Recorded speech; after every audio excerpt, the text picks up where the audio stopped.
Good morning and welcome to the Friday edition of Let It Be Known. Have a mute problem over here, but I am your host, Stacy Brown. How are you? Happy Friday, everybody. Peace and love. What do we say? We're in the holiday season, just a few days before a Merry Christmas, as we say. And so we're gonna have some fun this morning, but we're also going to talk about some very important issues that will not just impact us, but our families, our communities, our neighborhoods. So buckle up, folks.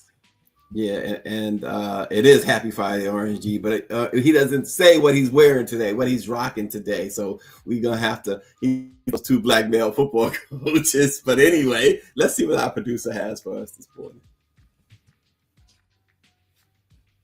Black media has a responsibility to society at large. Okay. One, to inform people, but also to be able to celebrate us authentically. Okay. To be able Okay. to champion our causes authentically, and also to be able to make our issues real for the rest of the world, because other people without the experience are not going to be able to adequately do that. Mhm. And with the decline in Black media outlets, or Black media properties being bought up and no longer being Black owned, so much of the experience doesn't necessarily come from our lens, and therefore so much of the way out of our problems, our struggles, our challenges aren't necessarily from our vantage point. So they're never truly accurate. Right. And it keeps us spinning in circles so often. I mean, you can even think about Black music. I mean, how many new rappers do you know? Or albums you listen to, right? Like, and not that everything has to be regulated, but there was like a level of regulation of Black art by Black people that kept music solid. That kept our art in a space where it was actually providing content to us, and making it something that was worthwhile. And there's some new rappers out there. It's not about all of them, but like on the whole, right? Like how much, are we actually getting out of the music we consume, out of the art we consume? And that's been a big problem. And Black art that counts as Black media, right? And so it does in terms of quite literally, in terms of society, in terms of government and politics, I do think that when it comes time to hold Black leadership accountable, that is best done through Black media outlets, through people who are actually living in the districts represented by people who actually live and experience firsthand what life is like, and the challenges that are present. And we just don't really have that at the level that we should. That's an interesting conversation. We know the importance of Black media. We're in Black media. It's just a matter of everyone else understanding the importance of Black media. Well, that was Mandela Barnes. He's running for governor in the state of Wisconsin.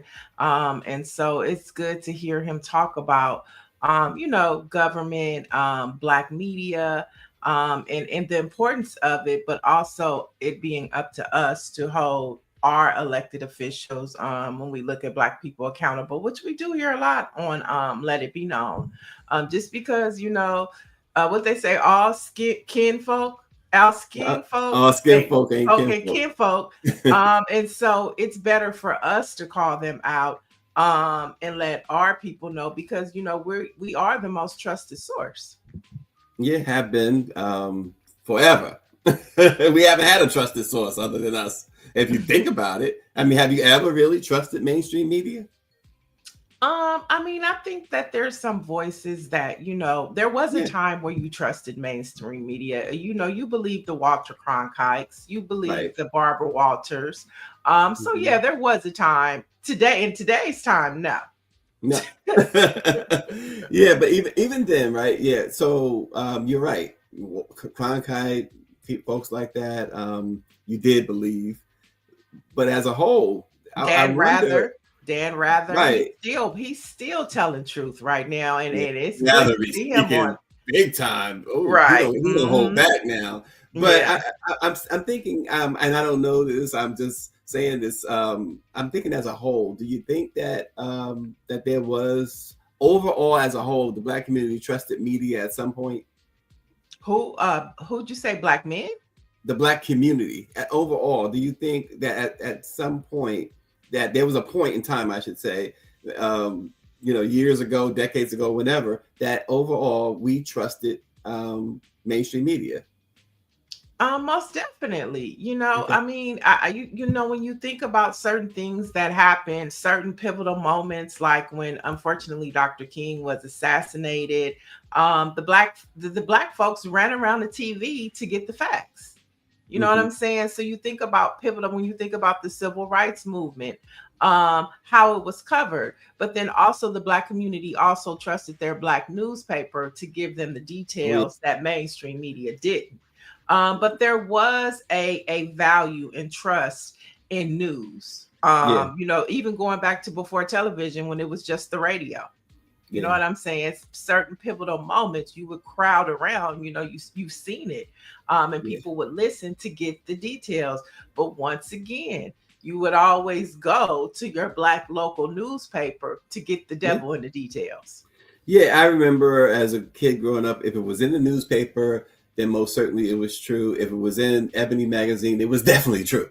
So that was the feeling. If it was in the Amsterdam News, yeah, you can bank on it. So there you go. And you have to really, and it's like you can't think, you have to be careful because it was a lot of journalists, a lot of white journalists who would be on the forefront and they would tell the truth and it would piss white folks off.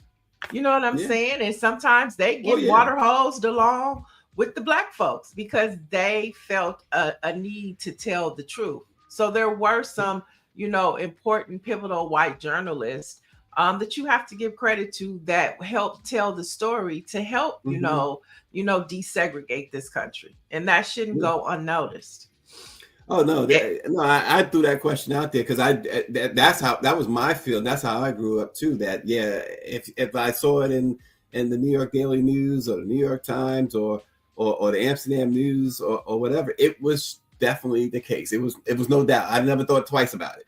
Right, and like Orangey said, Bernard Shaw and Ed Bradley, two of the best to ever do it. Yeah, I mean, journalism has come a long way, and it's really sad to see what the current administration is doing to devalue it, to tear it down, and even to erase Black people from it totally. It's just really sad.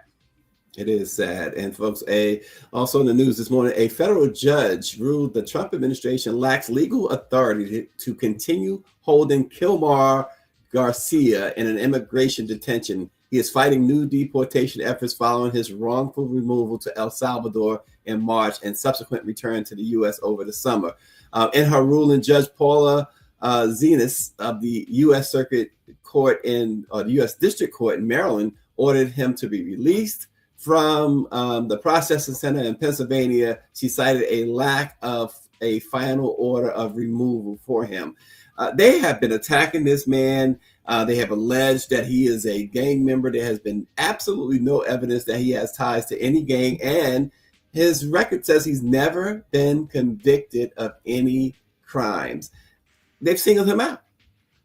Oh, they have. And I think yesterday was a great example of why, committee hearings are important. I don't know if you saw, but yesterday, I forget what committee it was, but Benny Thompson is on it. And they held the fire yesterday with Homeland Security, their behavior, and just showing how inhumane, how unlawful the Department of Homeland Security is. It was just horrific the way that they didn't have facts, they didn't have data, and they just didn't even know what they were talking about.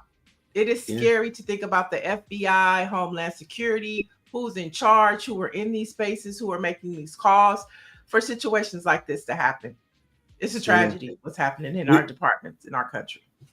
Yeah, we were just talking about trust in media. There is absolutely, rightfully so, no trust in anything that comes out of this administration. We'll get one more headline in before we go to our guest this morning. A new analyst from a World Health Organization, and this goes to our point, Niele, about trusting anything that comes out of this administration. But the World Health Organization, they have found that the Committee on Vaccines, I should say, have found that based on available evidence, there has been no causal link that exists between vaccines and the autism spectrum disorders. The conclusion reaffirms the WHO's position that childhood vaccines do not cause autism. Of course, we know that, again, the Trump administration's this RFK Jr. guy, this guy who is, you talk about, out there, there's no links. The World Health Organization said there's no links to autism. Yeah, it's the people that they're putting in place, not just RFK, but even the people that they hired. I read a headline that one of the heads of like the CDC and vaccines, he was fired as a pediatrician. I mean, so they just picked the bottom of the barrel folks, right? The folks that have been disregarded, for rightfully so. And they just put them in these positions. They have no education, no experience. And some of them, that's not even what they want to be doing. But because it's a cozy job, they get the benefits, and they're white, they get put in these positions under this Trump Klan administration. And you get things like this. Thank you, WHO. Thank you, WHO. Yeah. Because our government's not going to tell us today what's going on. Nope, because you have a bunch of DE&I hires in our government, don't we? That's what, yep, Nancy Wall said it exactly about the same time I was saying DEI hire. There you go. The Consumer Financial Protection Board has proposed a rule that would strip away key fair lending protections and make it far more difficult to prove discrimination in the credit market by eliminating disparate impact and narrowing how discrimination and discouragement are defined. The rule would allow modern day redlining to continue through data models, algorithms, branch placement, and marketing practices that disproportionately harm Black and Latino communities. The proposal also threatens special purpose credit programs that have helped expand home ownership and small business access for borrowers long excluded from financial markets. The piece that Alphonso David, our next guest, concludes that the rollback would deepen racial economic disparities and calls on the public and leaders to oppose the rule before it takes effect. To talk about it now is one of the nation's foremost human rights and civil rights leaders, Alphonso David. Thanks for joining us. Thank you. Thank you so much for having me. Absolutely. So this rule, Alphonso, call it what it is, right? It is legalizing, attempting to legalize redlining. It is. And for us, this is a public service announcement for anyone that cares about economic opportunity in the United States. As you said in your opening statement, the Consumer Financial Protection Bureau, which is being run by the architect of Project 2025, Russell Vought, they're trying to dismantle systems that ensure that people can get access to credit. And this should alarm anyone who cares about economic opportunity, as I mentioned. So when we say that this new rule could implement modern day redlining, what we mean by that is this. Redlining is a system and an illegal practice that was put in place decades ago, where lenders and financial institutions could deny or limit mortgages, insurance, or even loans to people that were living in specific neighborhoods based on their race, based on their ethnicity, not based on their merit. Redlining goes as far back as the 1930s. So what government agencies and private lenders used to do is they would create maps and they would mark Black and minority neighborhoods with red lines. They labeled those neighborhoods high risk for investment. In some cases, they labeled those neighborhoods as hazardous. So people who lived in those neighborhoods were denied mortgages. They were denied home improvement loans. They were denied insurance. While families in the other neighborhoods that were coded green received favorable terms. Now, redlining has prevented Black and minority families from essentially accumulating wealth through home equity, through credit. And that is one of the principal ways that white families have created generational wealth. Now, this new rule that the administration is proposing would implement modern day redlining. And it would do a few things. It would eliminate disparate impact. which is a tool that reveals that when discrimination shows up in outcomes, not in intent. So what that means is if as a bank is denying all the Black people in the neighborhood loans, and you happen to be one of them, you're not able to show that everyone else is being denied a loan in order to prove your case. That's what disparate impact is. And that's what the administration is looking to take away. They're also looking to narrow the definition of discouragement. And that means that lenders could close branches in Black neighborhoods or based on algorithms, as opposed to accountability. And then finally, they're looking to restrict what's called the Special Purpose Credit Program. And that is one of the only tools that has been proven to close racial gaps in home ownership and small business lending. And so once that program is closed, it's going to make it that much more difficult for first-generation home buyers and other folks that are trying to get credit. It's going to make it that much more difficult for them to get credit in our economy. Wow, ring the alarm, please. Ring the alarm. Let's talk about the Equal Credit Opportunity Act of 1974, its purpose, and how this current administration is dismantling that, and why it's important for our viewers to know. So the Equal Credit Opportunity Act was created in 1974, essentially to allow or break down the barriers for women to get credit. Because some folks may not remember, but it was very, very late or early into the 1970s before women were actually allowed to get credit. And this law was implemented in 1974 to essentially prohibit discrimination against women in credit. It was extended 2 years later in 1976 to include race. And essentially, Congress wanted to ensure that mortgage lenders and banking institutions and financial institutions could not discriminate based on gender, race, or ethnicity when they were issuing credit. So we're talking about loans, we're talking about car loans, home loans, mortgages, credit, any of those things. And this act was created in order to prevent the financial institutions that have the levers to mortgage lending or small business credit or interest rates. They wanted to ensure that they could not discriminate based on race, ethnicity, and gender. And this new rule that is now being implemented will effectively allow for modern day redlining and will make it that much more difficult for people of color, and in some cases, women, to get credit from these financial institutions. You know, you have to have been born with a KKK hood on your head to have come up with this. Really, I mean, this is just, it's insane. It's really insane. And the let me just get to the question, because I'm just thinking as you speak, and I'm seeing the reaction even from the audience, and there's a lot of wows there.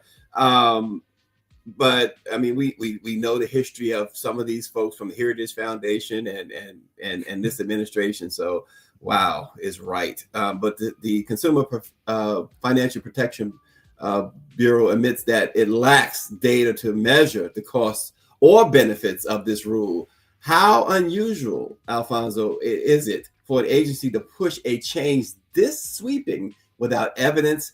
And what does that signal? Look, this is really disturbing, and this is why we're ringing the alarm. The administration and the agency itself does not have any evidence to justify this rule. Quite the contrary. We know that Black borrowers are already being denied mortgages at nearly twice the rate of white borrowers, even when their income and their credit profiles are comparable. So I'll say that again. Black people that seek to borrow loans or credit in order to get mortgages are denied nearly twice the rate as white people who are seeking to do the same thing, even when their income and their credit profiles are effectively the same. So this rule would essentially lock those disparities in place. And I'll give you a few more examples. So because sometimes is much more is easier for us to think about this in terms of examples. So let's just say a bank stops approving loans in a neighborhood that's predominantly Black. And they stop approving loans in that neighborhood because they're saying that there is an algorithm that labels that neighborhood as being high risk. Under the new rule, as long as the bank doesn't say we are excluding Black borrowers, they could do that. Just because it's high, and I just want to be understand that's just because they've identified it as a high risk. It doesn't. Correct. They're not saying it's Black folks. They're just saying high risk area. That zip code, high risk. That's it. That's correct. Okay. If we wanted to say Crown Heights, if we wanted to say pick a neighborhood in California, pick a neighborhood in Washington D.C., and we want to say that that neighborhood is a high risk, even if it's highly populated by Black people, they would be allowed to do it. Think of small business credit. You own a small business. You are a Black entrepreneur with strong revenues, right? You make a lot of money. You're being denied a loan because of the zip code based scoring, right? Because your business is in a specific zip code. The outcome is that you're being excluded, but the policy is that this is neutral, which makes it nearly impossible to challenge your denial of a loan. Think of another example, interest rates, right? You go to borrow money for a loan. You are charged a higher interest rate than someone else who is white. And you're not able to look at all of the other members in your community that are also being denied a loan, because that evidence cannot be used as a basis for you to show that you are being denied a loan or being given a higher interest rate than everyone else. Wow. Those are just three examples, right? So if you're looking to borrow money in order to grow your business, if you're looking to borrow money in order to buy a car, if you're looking to borrow money in order to purchase a home, you could be subject to discriminatory practices. And this new policy, if implemented, would make it that much more difficult and near impossible to prove that you are the victim of bias and or discrimination. Dr. Marilyn says, so the U.S. is going back to 1965. She says, was this outlined in Project 2025 too? Well, as Alphonso has stated, that the architect, the author of this rule is none other than the architect of Project 2025, Russell Vought. So the answer to that is absolutely yes. But Alphonso, the question becomes, what can we do at this point? We can do a few things. We have less than 5 days before the notice and comment period closes. So what often happens is when government changes rules and policies or regulations, they have to provide a notice to the public and give them an opportunity to comment on the new proposed rule. The deadline for the new proposed rule is Monday. So you can make your voice heard. You can send a comment by email to 2025, which is 2025, dash, N as in Nancy, P as in Paul, R as in Mary, M as in Maryland, dash, ECOA for Equal Credit Opportunity Act, at the Credit Financial Protection Bureau, which is Consumer Protection Bureau, CFPB.gov. So 2025-NPRN-ECOA at EFPB.gov. They don't make it easy with that email address, but you can certainly make your voice heard by submitting a comment. You should also contact your local leaders. It's important for your local elected officials to also voice raise their voices. And if you are raising your voices to them, it increases the likelihood that they will raise theirs. And then finally, I would say share the message, because all too often policies are changed and we don't know about it. We're not sort of aware of the implications of new rules and policies on our communities and on our lives. So it's important that you share the message. So again, submit a comment yourself directly if you would like, contact your local leaders, and certainly share the message to others in your communities. Is there any protection? This is federal. So is there any protection that states can have to, to stop this from happening? I know like in red states, of course, they're going to lean towards, this decision and this rollout. But like for progressive states, can they stop this at a state level? Progressive states have laws that they have implemented, and those laws are still in effect, and they will continue to enforce those laws. But what we also have to recognize is that these federal or financial institutions, I should say, are governed in many cases through federal agencies. They're regulated through the federal agencies. They're also regulated through state entities as well. But if these federal agencies are not going to be enforcing the laws, it makes it that much more difficult for us to have comprehensive protections. Yes, you could still go to your local state agency and try to have the state laws enforced, but the impact is going to be quite significant if the federal agencies are essentially saying that the rules that relate to disparate impact no longer apply. And that creates a little bit of a conflict, right? Because you have a financial institution that will say the federal government is telling me that I can do this. The federal government is telling me that these policies and procedures that I've implemented are certainly enforceable and permissible. And then it makes it that much more difficult when you're trying to enforce these at the state level. The federal law is the floor. States can provide additional protections. So yes, if you live in a blue state, you may have some additional protections, but that's not the case, unfortunately, for many that live in red states, where they're now going to be faced with these policies that are onerous and will effectively implement redlining in a modern way. One of our viewers has a question. Mike V. He says, Alphonso, what does all this mean for Black banks that are limited in their lending power? How does this impact Black founders with startups looking for seed funding? Well, Black banks can certainly continue their practices of trying to ensure that they're breaking down the barriers to credit for Black entrepreneurs.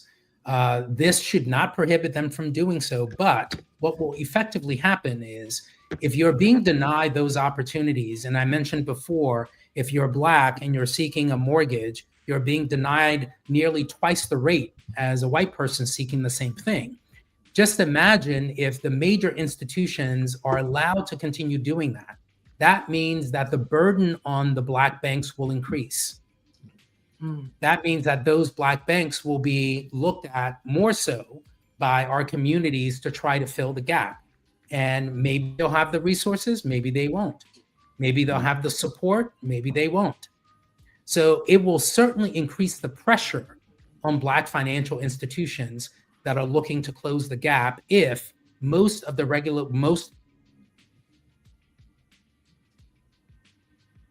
are allowed to effectively implement modern day redlining. Unreal. Well, Alphonso, we appreciate you jumping on this morning with this extremely valuable information. And folks, if you can leave that before you leave us, Alphonso, that email in the chat, that would be fantastic so we can share it again. We appreciate you. Thanks for joining. Let it be known.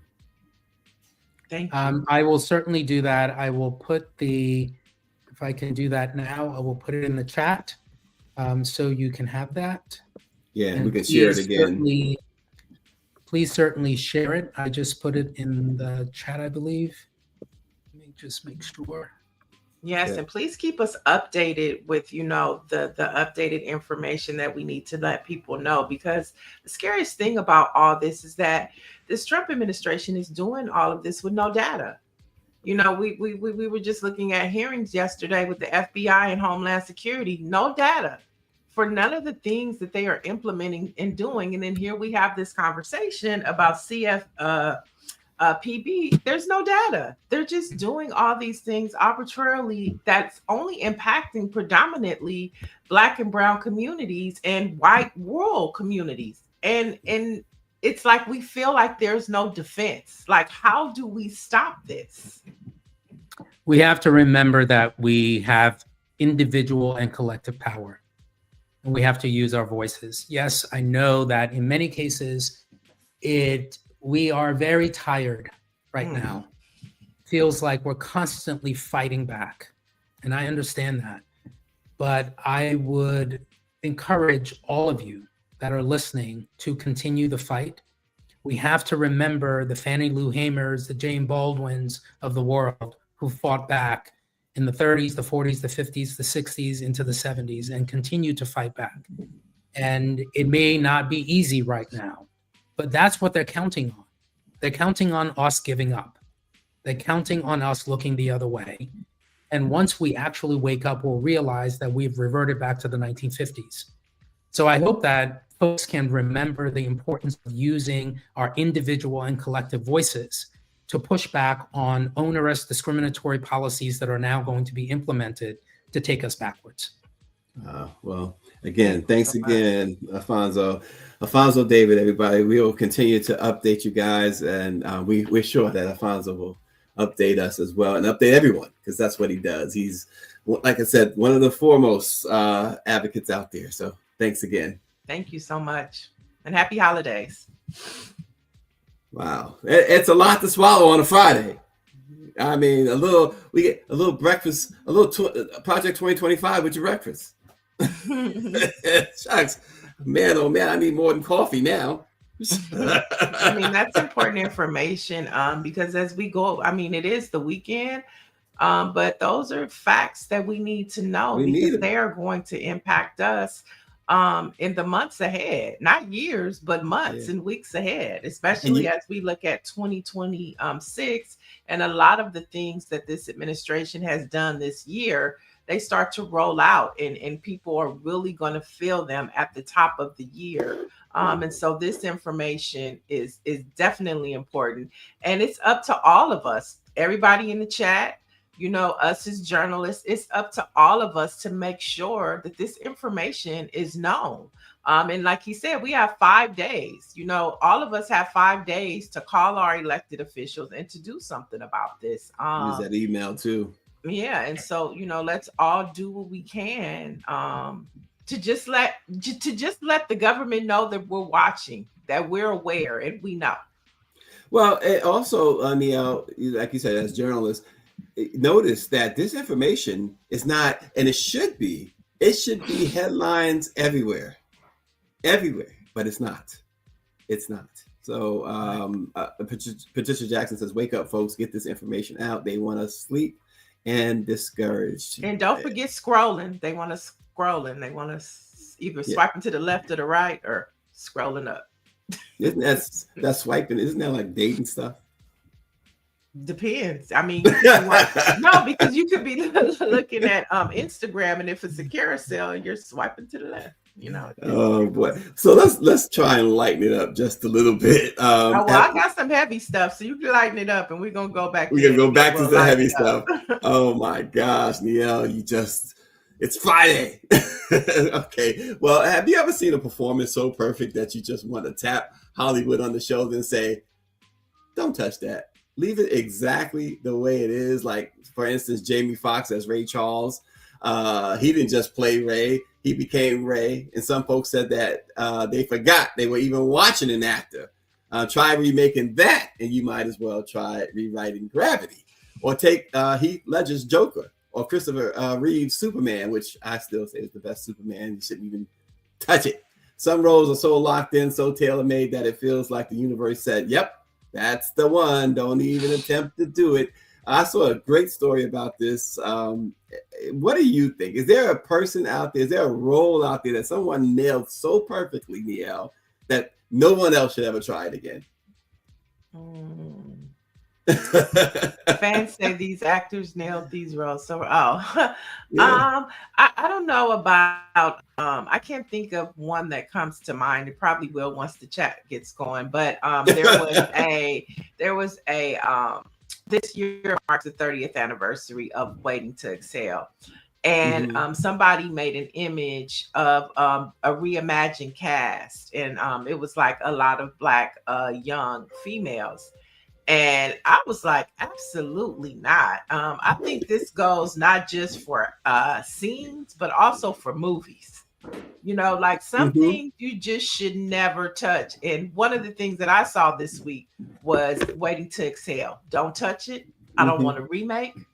At the minimum, I may like to have Loretta Devine, Angela Bassett, and Leela Roshan do an update. You know what I'm saying? But leave that movie alone. Leave it alone. So Shonda H said Denzel Washington depicted Malcolm X exceptionally. And I'm going to tell you something. And I've said this to him. I've said this to others. There's an actor many of you may not know. You may know. Some of you may know. It's a good friend of mine's named Sheik, who, in fact, Denzel did The Hurricane. Sheik did The Hurricane as a off-Broadway play. And the way, if you could have had the privilege of seeing him do that Hurricane, talking about Reuben Hurricane Carter, you would probably have said, and dare I say, and people say blasphemy, dare I say that including Denzel, no one should have touched the role of Hurricane after what Sheik did on that Broadway stage. But that's one for me. But there's others. I mean, we talked about Eddie Murphy the other day. 48 Hours is still, to me, one of those. Chris Tucker actually did his version. If you ask me, it was his version of 48 Hours with Money Talks. And I really like Money Talks, but it still wasn't Eddie Murphy 48 Hours. Yeah. Some things like you could think about The Color Purple, the reimagined new version of The Color Purple. I mean, it was good, but there's nothing like Whoopi Goldberg saying, "You told Harpo to beat me." You know, child, you sure is ugly. You know, and then, you know, just the dinner table. I mean, it was good, but it was nothing like Mr. and Danny Glover and Steve and Whoopi Goldberg. You know, it just, you know, it was good. But I think even the opening scene of the new reimagined The Color Purple and the singing and dancing, people were thrown off with that. Like, what is this? But I mean, it got better as it went along. But like The Color Purple, leave it alone. Leave it alone. Broadway, take it to Broadway. I thought the Broadway play was good. I saw the Broadway I didn't see play. the Broadway. But leave the movie alone. Just don't touch it. Don't touch it. I'm sure there got to be other roles. Like, for instance, we so many people love The Wire. And there were some parts there. I mean, Omar. Could somebody else play Omar? Could somebody else play Idris's part? The way that they did that show, thank you, was absolutely. Those actors were amazing. It's hard to replicate that. Shonda H says even the remake of Sparkle wasn't as good as the original. Not at all. Not at all. And I love Whitney. But besides, you know, Whitney being in the movie, I mean, even she didn't compare to like the mother when she went in and told Sparkle, not Sparkle, but the sister. What was sister? When she told sister, he ain't gonna do nothing but drag you down to the gutter. I mean, it was like those scenes right there. And with Sister Need Two Wings to Fly. I mean, those were just some classic lines, and they just didn't hit them like, you know, when the original Sparkle hit. It just didn't do it. We had Jerome Benton from The Time on a couple of years ago. It was a couple of years ago. Yeah, it's a couple of years ago now. And when he was on our show, he talked about Purple Rain 2. Now, come on. How do you do Purple Rain 2? How can somebody else play Prince? How can somebody else play the kid? Not that, and it's not, and I'm not saying that he was such a great actor or nothing like that. It's just something role that, you know, you can't see someone else do. Shonda says only Idris could play Stringer Bell, and you got everybody doing Color Purple, Niele, because Aquarius says Oprah said you told Harper to beat me. No, I mean that, you know, until you do right by me, everything you think about is gonna crumble. Those were classic lines that we remember to this day. You know what I'm saying? Did I ever ask you for anything? Not even a sorry ass ring on my finger. What, you know? Wow, she's into it. No, because you know those scenes. They're classics, and I think that's what Car wash. Car wash. Yep. They will never. You can't do that again. You can't do that. I mean, and I think that the Snoop and Dre did the wash. What was like a spin-off of it. But yeah, some movies, you just can't redo. and so again, we wasn't necessarily talking about movies as much as we were talking about roles, though. Certain roles, but the right? Movies have the roles in them that make them the classics. You know what I'm saying? It's the body of work that brings that out. Yeah. There are some people. I mean, going back to The Godfather. Can anybody else, play The Godfather other than either Marlon Brando, who's obviously dead, or Al Pacino? Can they play that role? I guess it's been tried many times in many different ways, right? But duplicating that original, whew, man, man. But once again, it's the body of work. New Jack City, no way. You can't redo it. But okay, now this is where when I mentioned The Godfather, and I thought about how many times people have done those type of movies, right? New Jack City, how many times people have done those type of movies? I guess that's where you go back to the specific character, right? Wesley Snipes' character in New Jack City. It's hard to replicate that character, right? The movie has been replicated many times. Godfather's been replicated many times. But it's the body of work. You know what I'm saying? Like, like we talk about The Color Purple. It's not just you told Harpo to beat me. It's like several scenes. To me, it's the body of work that kind of like just gets you. Like Scarface. There have been tons of Scarface, but there's only one movie that everybody goes to, and it's multiple scenes in that movie. But yeah, I mean, we all think, like, we can think of a scene from somebody put Richard Pryor as Daddy Rich. Yeah, I was on G. Okay. Yeah, interesting stuff. I got one. Can we, even though this is can we see anybody else other than Diana Ross and Billy D. Williams? Oh no. Lady Oh no. And the piano man, Richard Pryor.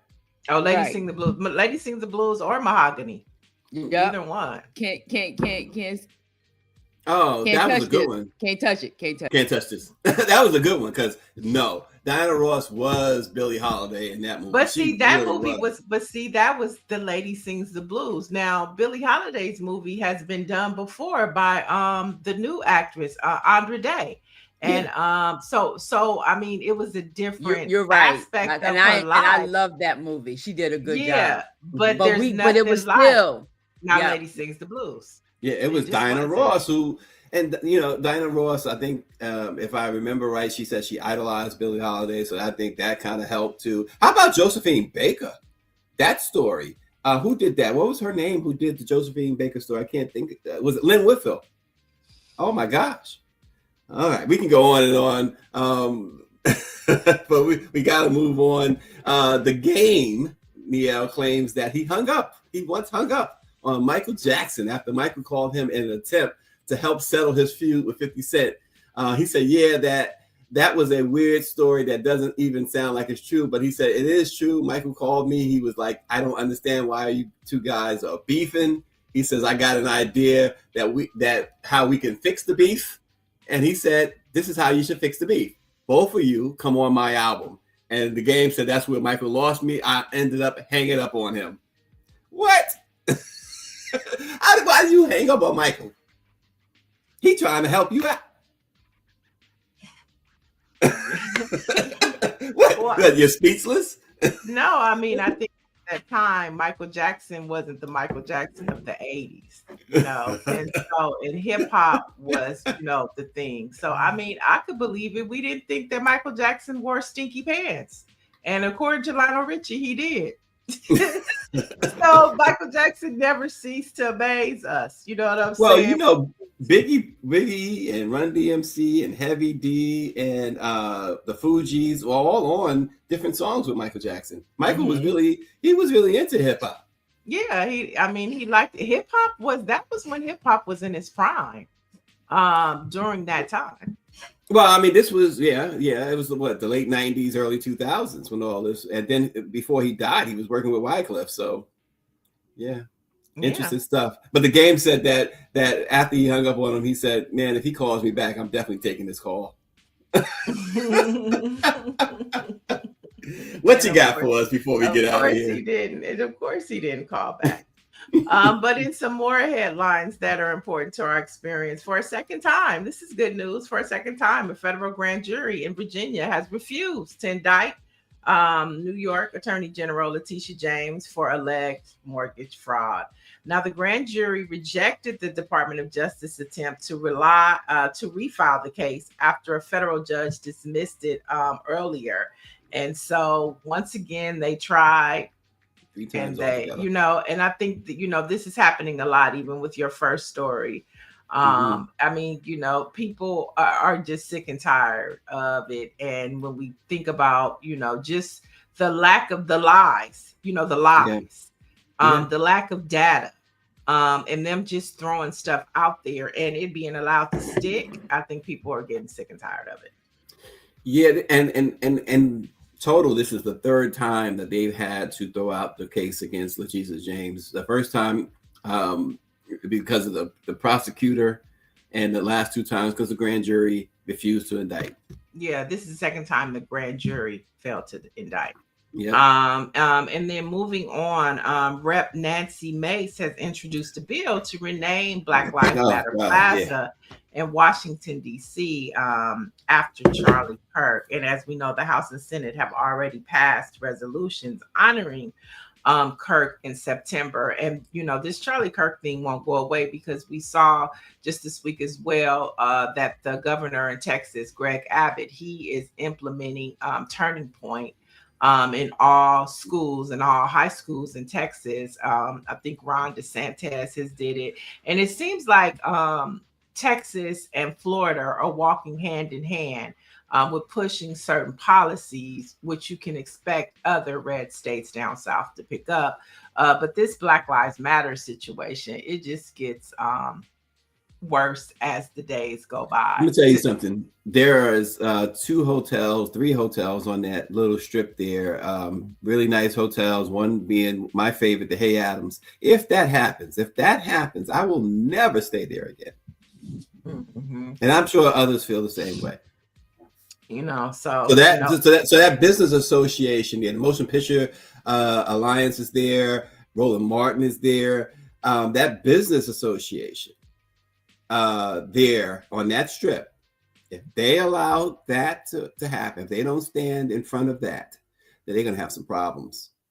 Yeah. And I don't think that they're going to place his name on the street. Oh, Niele, you don't think? No, they're just saying right now. They just said that renaming the plaza, because right now it was called Black Lives Matter Plaza. Right. They want. And you see those big gold letters, Black Lives Matter. That was you. You don't think that they'll do that for Charlie Kirk? You don't think? Yeah, maybe. I don't know. Maybe not. But maybe so. Maybe so. Yeah. But right now it's just the plaza, the naming of it. But we'll see. Time will tell. I bet you though, if they do that, it's always the thing that you don't think that's gonna set folks off is the thing that set folks off. I think that might set folks off if they put Charlie Plaza on that street. Okay. You never know. This stuff is ridiculous though. I mean, listen, it's a shame what happened to this man. For that to happen to anybody, right? In that manner. It's horrible, and you acknowledge that. But my gosh, he wasn't a good person. Well, he wasn't a good person. He wasn't. Right, he wasn't. And he wasn't a right. He wasn't a politician. He wasn't a whatever. A dignitary, an elected official. Right. A Nobel Peace Prize winner. He was none of those things. He wasn't a college professor. Right. I mean, and this is not even taking. This is not even taking shots at him. He was a man of the Klan. He was a man of white supremacists.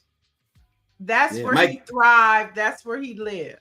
Mike V says Time Magazine wants to nominate him as Person of the Year. Oh wow! I don't. That's hard to believe. Not Time Magazine. Well, I mean, listen, they've what's his name? Hitler was Time Magazine's Person of the Year before too. So listen, if you look at the persons of the year, they're not who you would actually expect to be if you go down the history. And the reason I know about Hitler is because I recently was looking up Time Magazine's Persons of the Year simply because I have a favorite for Time Magazine's Person of the Year. I think it's Flavor Flav for a lot of reasons. What he's done in the last year, in the last 2 years in particular, with the U.S. Olympic team and other, just spreading Flavor Flav type joy, I think Flavor Flav should be Person of the Year. And so I did a story recently about that, and I did some research. That's why I knew who they pick is just unbelievable. So maybe good people should not even want that type of honor. Yeah. If you're doing Flavor Flav, I nominate Snoop too. All right. I'm just looking at the tangible stuff. Yeah, Snoop probably has some tangible stuff, but he started the year off badly. Let's not go there. He started the year off in the, Yeah, he did. Well, at least 254 people are in quarantine in South Carolina after the state confirmed more than 24 new cases of measles. Okay. And this is according to local health official. Now, as of Tuesday of this week, the South Carolina Department of Public Health reported 27 new cases of the highly contagious disease. Now, bringing the total number related to an outbreak in the upstate region to 101. So measles is on the rise in South Carolina. And yet they're worried about vaccines and not giving them. And the vast majority of the reported cases of the virus were in unvaccinated children. So if you're in South Carolina, be careful, folks, because they have a outbreak going on. Now, in a trending story that is happening, and everybody's talking about the Michigan Wolverines. Their head coach, Sharon Moore, was arrested and fired after allegations of an inappropriate relationship with his 24-year-old executive assistant. Now, if that wasn't enough, he won't be receiving the remaining $14 million of his contract, and this is according to several news sources. But it is bringing up the question. Should the assistant be fired as well? No, absolutely not. Same situation with Nia Long's situation in Boston. And here's why I say absolutely not. This ignorant Negro, he put himself in that position. Listen, she's the subordinate. You're the boss. Off limits. You know that. This ignorant dude, she had a salary of at first it was 58,000 and he raised it over to 90,000 and no, within 1 year. So no, the first 2 years they showed the paperwork. I saw the paperwork. So for 2 years she was getting 58,000. This year he raised it to 90,000. And then the knucklehead, you got a $30 million contract.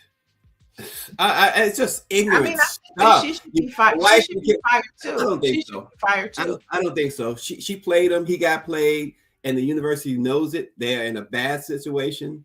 My wife thinks she should get fired too. Yes, I don't think so because I think that he's stupid enough to have been played. He's stupid enough to have been playing around like that and got played by this kid. She's a kid. She's a college student herself. He allowed her to, and then he gonna break up with her. And that's where the trouble that's where everything got exposed. She's a kid. Well, then that shows that she's vindictive. She should be fired too. I'm petty too. Fired too because you know why? I love she's a threat. She's a threat. she's a threat to the team because she does unethical. What she did was unethical. That was unethical. I agree. She knew that man was married with 2 kids. So like who said it? Somebody said it. Shonda said, I think she should be fired too. It takes 2 to tango, and that is correct. If they were in a car, he deserves it. In a car, nobody's saying that he doesn't, Stacy. But if they were in a car and they went to rob a bank, and she sat in the car as the driver, she would be an accomplice. So they both are responsible. She should be fired too. Listen, I agree that she's responsible as well, but knowing all of the HR laws everywhere, the HR policies everywhere, this guy got himself jammed up, and then he tried to break up with her, and she was like, okay, you going down, and she took him down. He allowed for it. I listen, whatever happens to her happens, but this guy, I hope Charlemagne has made him donkey of the day. I mean, God, so stupid. Yeah, I don't think anybody's arguing that, but I mean, that's nothing new under the sun. Men cheat all the time, and like everybody putting snow bunnies. That's a shame. I mean, it happens, but I think there's a level of accountability that she should have as well. And what I mean, he got what's coming to him. He got fired, he got arrested, and he lost his contract. I mean, what more do you want to happen to him? I mean, he's toast. He's done. But at the wife is probably going to take the rest of whatever he got out of that contract. The wife is taking. Or maybe she stays. Who knows? That's their business. Maybe she stays. They have 2 kids, you know, and it don't mean that they spent up all the millions that they got before. That's what I'm saying. Right. It was a $30 million contract, so he got half the contract. He got half the contract. Got half. You know what I'm saying? So he can go lick his wounds. You know, he in Michigan. He's not like he's in New York and California and high real estate states. You know, he gonna be all right. He gonna be all right. But the girl, if you allow her to get away with that, then she's gonna think it's okay to do it again. Yeah. One quick thing I will say to Jemele Hill, of course, as she always does, nailed it. You know, somebody tried to come after her, but she was like, listen, when white coaches do stuff like this, whatever, they're able to rebound. Black coach ain't rebounding. And somebody says here, his chances, Dr. Mellon says his chances of NFL are done. And that's just it. Maybe not. I mean, you know, men can get away with things like that. Like, oh, you know, it happens. It's okay. Shannon Sharp had a take on it too, and he said he felt sorry for the brother because he could relate. Oh gosh, we gotta go. All right, and last but not least, if you're looking for something to watch, since we're on the subject of sports, director Andre Gaines explores the impact that Stuart Scott had on sports and media in his 30 for 30 documentary for ESPN called Booyah, A Portrait of Stuart Scott. It premiered this week and is streaming now on ESPN. And when we think about Stuart Scott and him coining Booyah and his contributions as a journalist to sports and media, it's probably a good watch. I think I'm going to check it out this weekend. Well, awesome. Stuart Scott was awesome. Thanks, folks, for joining us. We appreciate it. Peace and love, y'all.